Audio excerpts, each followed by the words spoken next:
বিনোদন জগতের সকল খবর নিয়ে আজ আমি এসেছি নিহা। শাকিব খান ও তার দুই পুত্রকে নিয়ে হিমশিম খাচ্ছেন। শাকিব খানের দুই পুত্র জয় ও বীরকে নিয়ে পড়েছেন বিপদে, কারণ তার বড় ছেলে জয় বাংলাদেশের সবচেয়ে বড় স্কুল আইএসডি তে আছেন বলে আরেক ছেলে বীরকে আইএসডি স্কুলে ভর্তি করাতে চাচ্ছেন না তার মা বুবলি। এ বিষয়ে বুবলিকে জিজ্ঞাসা করা হলে তিনি কোনো মন্তব্য করেনি। তবে ধারণা করা যাচ্ছে বুবলি তার ছেলেকে আইএসডি ইন্টারন্যাশনাল স্কুলে না দেওয়ার কারণ অপু বিশ্বাস ও তার ছেলে জয়। আমরা আগেই জানি জয় আইএসডি স্কুলে আছে এবং তার এই থাকার কারণে বুবলি নারাজ।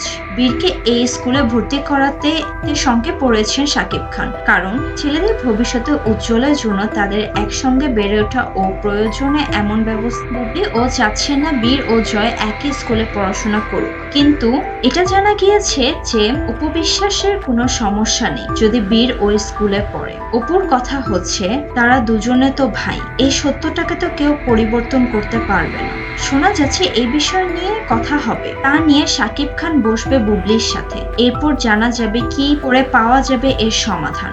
এখন মাথা নষ্ট। ঠিক কয়েক বছর আগে যেমন তিনি তার দুই বউদের নিয়ে হিমশিম খাচ্ছিলেন, এখন ঠিক তার পুত্রদের নিয়ে তিনি হিমশিম খাচ্ছেন। বুবলি চাচ্ছে না তার সন্তান যেন জয়ের সাথে মেলামেশা করে, আর অপু বিশ্বাস চাচ্ছে শাকিব খানের দুই পুত্র যাতে একসাথে ভাইয়ের মতো করে থাকে। আপনাদের কাছে কি মনে হয় শাকিব খান এবার কি করবে?